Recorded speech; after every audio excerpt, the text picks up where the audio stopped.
Hello YouTube, this is Bub's Comics coming at you with a quick comic haul. I got some new Comic Book Day books, but they're from last week because I ordered them from MyComicShop.com. Bought them on Tuesday night, and then they shipped out on Wednesday morning, and I received them Saturday morning here. So not bad, from Texas to Kentucky. That's not too bad at all. Usually I can get them. Usually that's about right. Usually I get them that Saturday. Sometimes on rare occasion I'll get them that Friday before. That Friday directly after. So I usually don't have to wait a whole week to get them, but I kind of forgot that they were. Forgot they were there. So I was sitting at the post office waiting for me since Saturday, but I totally forgot they were there. But something a little bit different today. I wanted to show you how they actually, or what I do to actually get them all set up and ready for my collection. So let's make me small and get to the haul. Whoa! All right. So now I don't usually leave the stickers on there, and I'll show you. So the first one that I picked up was a variant to Aliens. This would be a very Aliens heavy haul, right?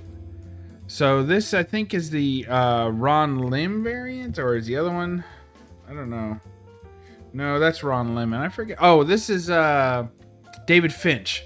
This is a David Finch variant for Aliens, and you'll notice it comes in this, poly bag, and some people like the poly bags.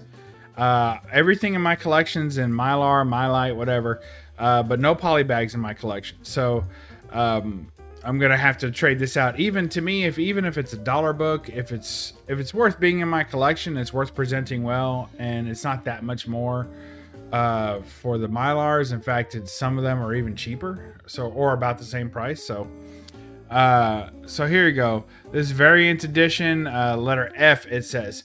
So this is how it comes when you order it there. And if you like the poly bags, I'm sorry, but you're also gonna have to love the label, because these labels will not come off that bag. It sucks. But one of the best things about it is that every book that you get from mycomicshop.com comes with a brand new board. Now, maybe it was a brand new board that they put in the bag when they first bought it, because like they buy a bunch of collections, and so even the older books come with new boards. But it could be a new board from like a year ago. But it's pretty close to new. Sometimes there'll be a little ink rub on there, but let's open this bad boy up. So basically that's what I do. I take the tape completely off. They use regular sellotape, or regular tape, so it's not, or scotch tape or whatever. So there's the board. It comes in pretty good shape. You can see there's a little bit of ink rub up there. We're not going to worry about that. It was labeled as near mint. This is one of the reasons why I wanted it, because of this upside down cover of Spider-Woman. Now this Spider-Woman cover is going to be on a future cover of Spider-Woman, so it's not the only way to get this comic cover, but it's not going to have all of this. The Carla Pacheco, Perry Perez, number 11, covered by Jung Yoon, whatever. It's not going to have any of that. It'll just say Spider-Woman probably, and it's definitely not going to say Jessica Drew's whole world is turned upside down. So this, and you see the Marvel symbol is right side up this way. So this is actually the cover, and I just thought that was cool. I liked it, so I may actually display one of these that way. But anyway, here is the David Finch version. So you can see it comes in very good condition. Of course, it was packaged well. I have to show all that. People have shown their packaging before. But I keep all of my comics in Silver Age bags and boards. I like the white border. I think it presents the comic well.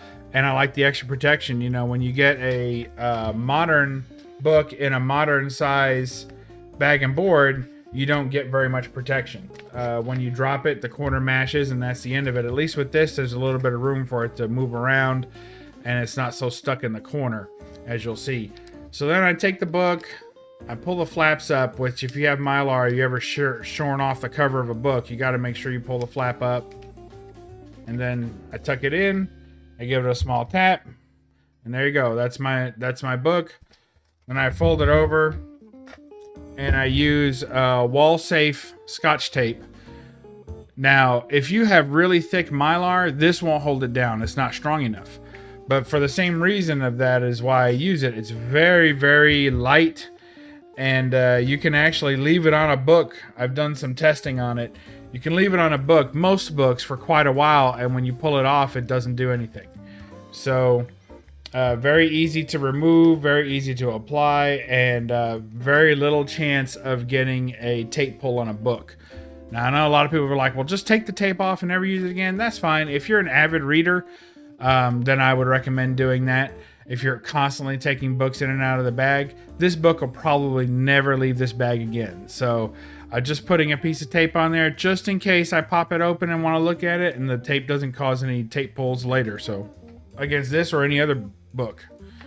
So there you go. So that's what I do. And then I take this one, which has you'll notice it says near mint on there. So it's already graded. So every book you get from MyComicShop.com is already graded according to them. Now, of course, by the time it gets to you, since it's just in a bag and a board, there's a chance that grade is no longer accurate. So I don't put a whole lot of stock in those grades. Plus, they tend to undergrade a little bit. Now, it's hard to undergrade a near mint, but there you go.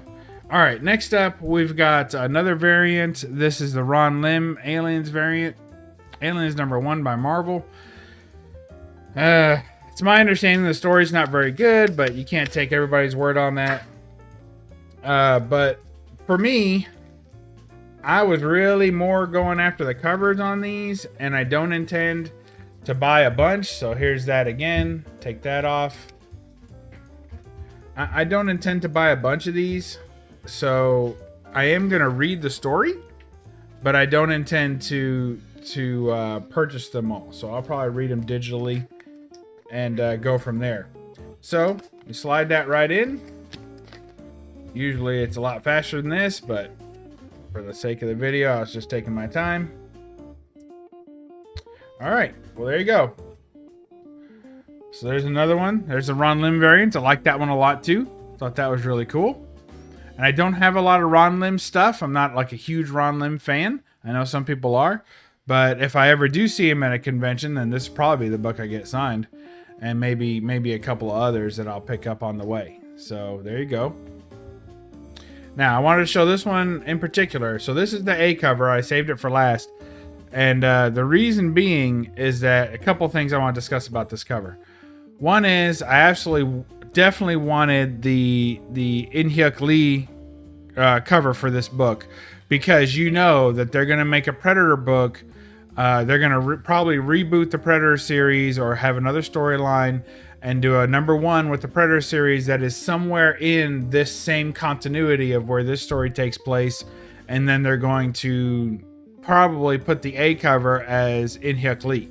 So I wanted to make sure I got this book so I could match it with that book and have a nice pair of Lee covers with Predator and Alien on them. The only thing I don't like about this book is that, and you Alien heads out there, if there's any of you out there, not counting the comics, because I'm sure that there's been some artistic liberty taken, but I don't think the tongue is supposed to move that way. I think that it's supposed to be straight out. I don't think it's a snake tongue. I've always saw it as more of a piston. So I don't think this is accurate. And none of the other covers displayed it that way. So I really don't think that tongue is correct. But it looks pretty cool and scary and nasty. And we know that there's some slight variations in these different xenomorphs. So very cool to get that. So I want you to notice something. So this book, you see, is very fine. They labeled it as 1A, very fine. So what does that mean? That means that there should be some defect on this book that causes it to not be a 9.8 or a near mint. And I think that there's a little bit of wear on the spine. See that white across the spine? But honestly, they all had that because it's Marvel and their books suck these days as far as printing quality. So they all had that wear in the spine. So I don't really know where the VF versus the near mint is on this book, but I do know that unlike an LCS, at least unlike any LCS I've ever been to, they don't charge you full price. So if you go on mycomicshop.com and get a very fine book, it's not the same price as a near mint. So for these, I spent the $4.99 each, and I think this one was like $3.99. So I got $1 off because it was not a near mint. That's the way it should be. Like, like when I know that it's near impossible to do that at a comic shop because people will just be taking books, dog-earing the corner especially if they're readers and saying, hey, can I get $2 off this book? So you can't do that, in real life, in a real shop. But one thing that bugs me is when I go to an LCS and all the books are bent. This one that I used to go to in my area, which I don't anymore, all the books were bent almost by the time I would get there. Now, I'm sure if I was there when the doors open, but I work, so I can't be there, right when the doors open, waiting in line for an hour for the hottest, Marvel book of the week. So, but all the books would be bent constantly, damaged books by the time I got to them. Brand new books that just came out that day.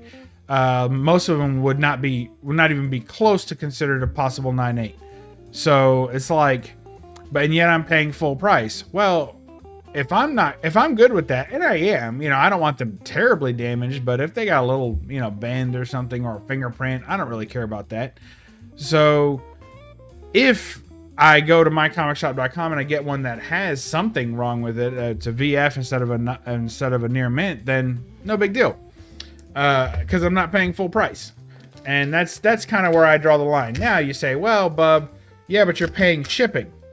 Well, they have good shipping because they've got, basically $5 for whatever you want to do, right? So if and it's like a hybrid of media mail. It's not really media mail, but it's close. And in fact, I've had a box returned from them once with postage due because it was media mail and they sent me a slab. So you got to watch the slabs on those for sure. But anyway, let's take a look at this book. It says VF. And honestly, I don't see anything. A little bit of rough on the edges. I guess that's where they're calling it. But all the books had that, and the other ones were near mint. So I guess that's their version. But still, I'll take $1 off. Say you pay $5 in shipping. You say, oh well, that's now you're paying more. Yeah, but I can load my cart with 100 books and still only pay $5 in shipping. So it evens out. And I usually do get a lot of good deals. This was the only VF copy that I got out of this run. But normally when I do this, I'll pick up majority VF copies. So if I'm saving $1 a book after 5 books, I've already made my cost back of the shipping. And you get free boards. And you say, oh, well, at the shop, my shop always gives me free bags and boards. Yeah, but it's a crappy poly bag. And it's a board I'm not going to use because it's a modern size board most of the time. So this way, I get the silver size board, which is what I like, and I put it in my own Mylar, which is what's going to happen anyway, and I get $1 off. So that's how I do it. That's why I get my my new comic book day books, if you will, from MyComicShop.com. Also, the availability is pretty good, and most of the time you can get what you want when you want it. Now, any hot book, like any other shop, you better be the first one there. You better be when the new books arrive, you better be clicking your little heart out and willing to pay shipping and get it all done quickly, because otherwise you may miss out like anything else. But that's it. That's my haul. I hope you all appreciated that, and I hope you understand what I was trying to show you here today. Get the free bag, you get the free board, you get a graded book technically, and you get a little discount on anything that's not a 9.8 on New Comic Book Day books. I mean, that's a win all day. So, and of course, I get to bundle this shipment in with other books that in the back issue bins, if you will, on the website. So I get all that show up to me, and usually get it the same week the book comes out. So that's pretty good. I'm pleased with that, and it's easy to shop through and use it kind of a preview site to see what's coming out next week and the week after, which I also do. So it works out pretty good for me. So that's my little process, and then I'll do the video on them, which I've just done, and then I'll catalog them in my CLZ app, and then I'll put them through the pipeline, and they'll either get read or stored, depending on how eager I am to read or store the book. So in this case, I'm going to read the David Finch version. So I'm going to take this one to work with me today, and I'm going to read it at lunch. So anyway, that's it.